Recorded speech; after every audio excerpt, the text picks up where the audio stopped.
જગન્નાથપુરી બાદ દેશની સૌથી મોટી ભગવાન જગન્નાથજીની 149મી ઐતિહાસિક અને પૌરાણિક રથયાત્રા આજ રોજ અમદાવાદમાં ભગવાન ભક્તોને દર્શન આપવા નગરચર્યાએ નીકળ્યા. ભગવાન ભક્તોને દર્શન આપવા નગરચર્યાએ નીકળ્યા હતા. સવારે 4 વાગ્યે ભગવાન જગન્નાથજીની મંગળા આરતી થઈ, જેમાં કેન્દ્રીય ગૃહ અને સહકારિતા મંત્રી અમિત શાહ પરિવાર સાથે હાજર રહ્યા હતા. મંગળા આરતી કર્યા બાદ ભગવાનને વિશિષ્ટ ખીચડાનો ભોગ ધરાવવામાં આવ્યો હતો. ભગવાન જગન્નાથજી, ભાઈ બલરામ અને બહેન સુભદ્રાજીને રથમાં બિરાજમાન કરી દેવામાં આવ્યા હતા.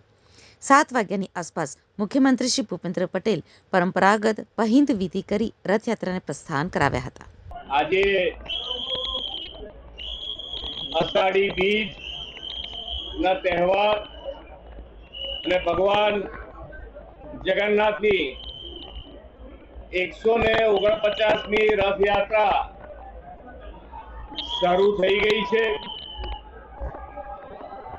ભગવાન જગન્નાથજી, ભાઈ બલરામ, બહેન સુભદ્રાજી આજે દરિદ્ર નારાયણના ભગવાન, ગરીબો અને સૌ લોકોને દર્શન આપવા માટે નગર યાત્રાએ નીકળ્યા છે.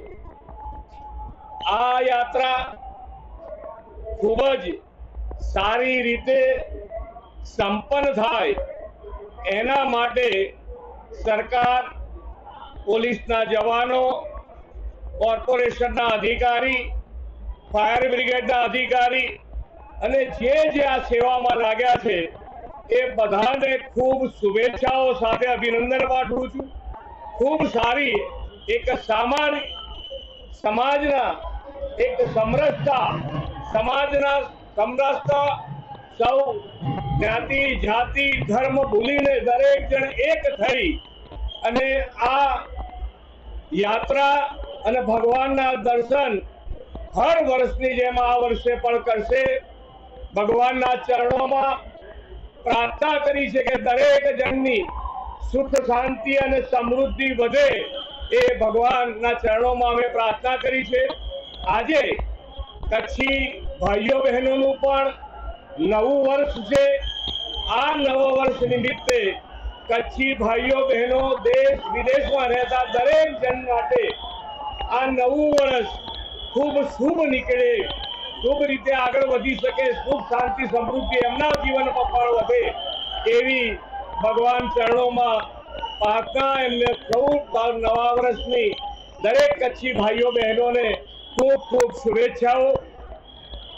આજે જ્યારે ભગવાનની કૃપા દ્રષ્ટિ આપણા ઉપર રહે અને જે માન્ય વડાપ્રધાનશ્રીનો સંકલ્પ છે વિકસિત ભારતનો, એ વિકસિત ભારતના સંકલ્પમાં ગુજરાત લીડ લઈને આગળ વધી શકે એના માટેની આપણને આશીર્વાદ મળે, આપણને શક્તિ આપે એવી ભગવાન જગન્નાથના ચરણોમાં પ્રાર્થના કરી છે.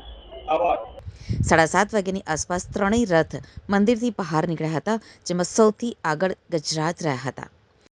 ભગવાન ભક્તોના દ્વારે પહોંચી રહ્યા છે ત્યારે ભક્તો પણ મોટી સંખ્યામાં ભગવાનના દર્શન માટે ઉમટી પડ્યા છે.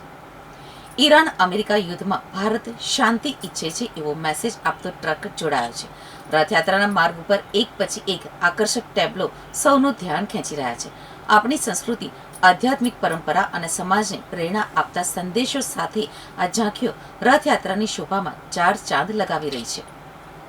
આ રથયાત્રા માત્ર ધાર્મિક યાત્રા જ નહીં, પરંતુ આપણી સંસ્કૃતિ અને પરંપરાનું જીવંત દર્શન પણ છે.